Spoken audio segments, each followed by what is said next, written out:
Namaskar. This is Pratim Ranjan Bose, and you are watching Podcast with Pratim. The big news is former Bangladeshi Prime Minister Sheikh Hasina has spoken. It may sound rhetorical, but it is not. She has been exiled exactly 2 years ago on August 5 from Dhaka. She was transferred to India in full state honor by a military plane. The SSF, that is her bodyguards which accompanied her, are coming from the military. So that is history. And for these 2 years, so that was August 5, 2024. On August 5, 2026, she appeared via audio before media at the Foreign Journalists Club in Delhi.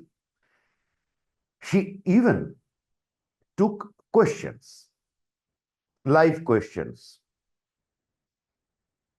So that ended all the rumors in Bangladesh about her health and her intentions. That is put to rest. Hasina, only a couple of weeks ago, Hasina declared her intention to go back to Bangladesh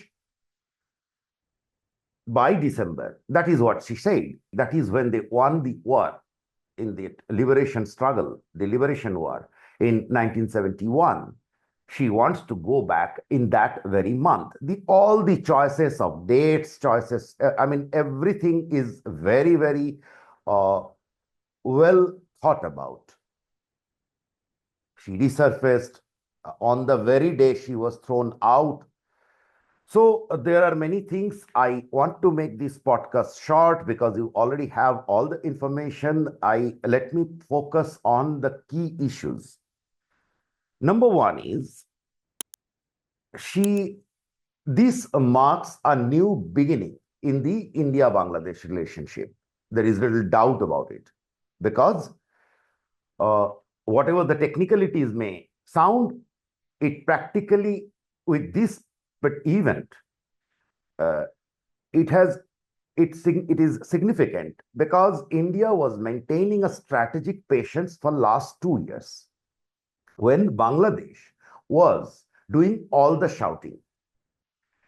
We all know that in February this year, Tarique Rahman government has been elected in Bangladesh. India has gone out there before the election, and when Khalida Zia, the former Prime Minister and mother of Tariq Rahman, passed away, so our Foreign Minister went there, and it has been quite an exhibition of cajoling or effort to take Tariq into confidence the day he was elected. Even before the results were completely out, the Prime Minister Narendra Modi called Mr. Tariq Rahman, the incumbent Prime Minister, and invited him with family. He took names of Bangladeshi Prime Minister's wife, children, etc., and invited each one of them to India. Tariq Rahman declined that offer, if practically, because number one, he didn't come. Even his foreign minister, who came earlier this year, declared they did not designate it as an India visit. They designated it as a visit. He came to India and went to a conference in Mauritius, which was organized by an Indian think tank. So he said that he was on transit. He was in India on transit. Now that's quite a snub. So from February to August 5, Tariq Rahman has not responded. He is recently invited to join the BRICS summit, which is being held in India in September. He is invited as Tariq Rahman is invited not as Prime Minister of Bangladesh, but as the head of the BIMSTEC. He has been the chair of the year for BIMSTEC. So that is the history. Now, clearly, India allowed Hasina, gave Hasina the green signal to go ahead. And that means go ahead and speak to the media. So far, she was responding only by email.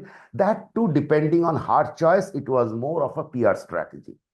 So by allowing Hasina to take the offensive, India has made it clear that it broke its strategic patience. It is now on the front foot. Only a couple of days ago, 2, 3 days ago, the spokesperson of the foreign ministry, he was asked about the invitation in BRICS, and he said that the invitation extended to the Bangladeshi Prime Minister by the Indian Prime Minister back in February 2026 is still valid, which means Tariq Rahman can come to India as the Prime Minister of Bangladesh if he decides so. So if you put these two together, clearly India has gone on the front foot. Now, what did Hasina bring on the table? The most important word in the whole press conference was reconciliation. Hasina said her former education minister, a very young leader in the party, Mohibul Hassan Chowdhury, or Naufel, better known as Naufel. So he said that, spoke about the reconciliation. He also previously, it has been discussed previously also. So it is not that they came out and fired salvos at Tariq Rahman. It was not like that. Nothing. Very controlled press conference, very controlled addresses. All they said is that there was a wider plan and that their nation did not gain out of the whole story. The 2 years, the Awami League supporters, activists, leaders have undergone inhuman torture, which is absolutely right. In fact, even of the election, we thought that this will end with Yunus administration, but even after the election, this has not ended. The BNP government is continuing the policies of Dr. Muhammad Yunus's interim administration and they have almost ensured that the Awami League supporters have no right to live a dignified life. And please understand that under any circumstances, this party has never got less than 25% votes. And it's not merely a party in Bangladeshi context, because Bangladeshi politics is very peculiar. You all know how the nation was born, where there was a liberation war which India supported, and there were two sides to it. One side wanted to remain with Pakistan, the other side wanted liberation. So back in 1971 December, Bangladesh started as a divided house. 55 years later, the nation building is not complete. On the contrary, the 2024 event, when it is not merely the basic ouster or dethroning Hasina, not that. But what happened for the next 2 years? In the banning, Awami League was banned from participating in election. It was described as a terrorist organization. Yes, while the terrorists were released by Yunus from jail. So all this put together, what essentially had happened, so Hasina and Awami League had many failures while in government. Yes, they did not conduct clean elections. It was non-participatory, whatever, many issues. So all those things are taken care of. Number one, by not allowing the party to exist almost. It has been pushed into the underground. The administration had been merciless with them. It has been labeled as a terrorist organization, and it was not allowed to participate in the election. I think that was a big mistake on the part of Bangladesh, because if that election happened, in any case, BNP would have won. Back in 1975, after the death of Mujibur Rahman, the party was pushed out. This kind of a similar situation happened. But the military ruler then they did not stop Awami League from participating in election. When the first election held, a couple of years later, Awami League was there. And so that is what I was referring to, that the lowest minimum vote share that was in the military during the military rule was 25%. So in any case, this party will have roughly 40% vote share. And right now it is enjoying huge support because Bangladesh economy has stumbled after her exit. It was doing poorly. It has been on a very bumpy ride since 2022 second half, and after her exit, I mean, both the government, the Yunus administration and the Tarique Rahman administrations, failed to take requisite steps to stabilize the economy. So that put together, the overall Hasina's appeal in Bangladesh has only gone up. She has completely recovered from the fall. We can assume that. It is only an election that will show how much, that will prove the hypothesis. But the very reaction of the Bangladeshi government and this side. So as I said, there are now two sides. It's not a nation. It is a geography that combines two completely polarized groups. One group wants to, in various words, you can, the jargons and the use of words may vary, but practically they want alignment with Pakistan. They want to go back to the old state. So which means this group, India can never, that has been proved in these last 2 years, that India will never gel well with this group. They have a pathological hatred to India. Period. So the Hasina and Awami League is the only balancing factor in this case to keep the nation together.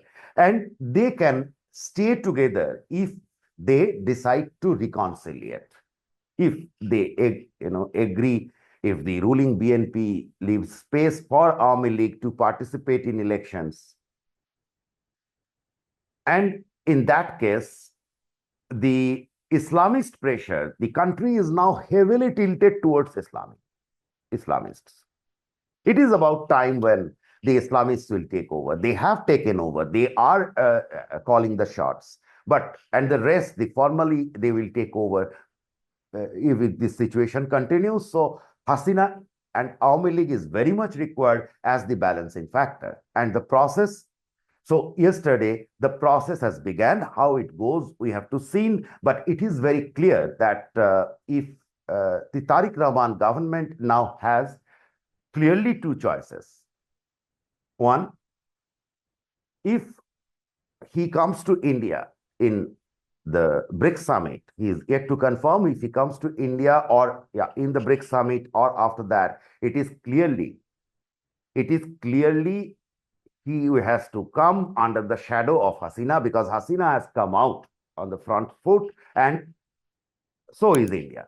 So the choices to the ruling dispensation in Bangladesh is very clear. It is either reconciliate, which means let us come together, and come to kind of understanding between themselves, which India has been pushing from the very beginning for quite some time, or the nation invariably goes towards a conflict. In fact, I think on the longer run, the conflict is unavoidable in Bangladesh. I said this before. It is only we are trying to keep a nation together. The nation building has not taken place. That is the unfortunate story. So it is actually two nations within a nation, within a geography. Now, all that put together, so we are in a very interesting situation where Bangladesh, the choices are therefore clear. India has broken its strategic silence, or kind of it maintained patience in the face of definite and unrestrained Bangladeshi provocations. Very recently, the Tarique Rahman government has cancelled the contracts to India or the agreements with India by the Hasina government to develop a port. There is a special economic zone in Mongla in their part of Sundarbans. Sundarbans is divided between the two countries and the mangrove forest. And in their part, it is a sensitive location. There was an Indian ACZ over there. There are also some Indian investments there. And it was supposed to be rail connected, etc. We also have invested in a $2 billion power plant there and extended $1.5 billion cheapest loan at sovereign guarantee. The Exim Bank granted the loan at sovereign guarantee, which means if Bangladesh doesn't pay, Indian government will have to pay. So all this put together, we have huge, I mean, if you put into it, we had overall huge, quite running into multiple $1 billion exposure in Bangladesh and many more so on the Indian side because these all are connected infrastructure. We spent a lot in connectivity. There are stranded infrastructure on the border, etc. So all put together, we have invested huge money in Bangladesh. And now Bangladesh, what they did is very purposely in Mongla and as well as in a location closer to the Indian sensitive India strategic chicken snake or Siliguri corridor, they are pushing China in there.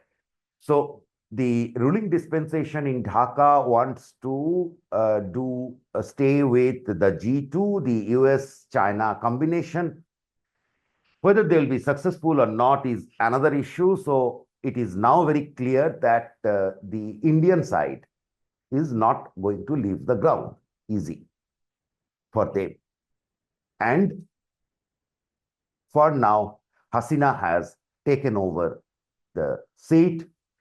She has upped the game. She has gambled. If she returns to Bangladesh, if Bangladesh doesn't reconciliate, if the ruling dispensation does not reconciliate, and if Hasina returns to Bangladesh, and obviously which means that there will be attack on her, I can assure you that there will be a serious, very serious consequences to that. This country has, as I said, only two choices now, the Tariq Rahman government, either reconciliate or face the conflict. Which way it goes is to be seen. Thank you very much for watching podcast with Pratim.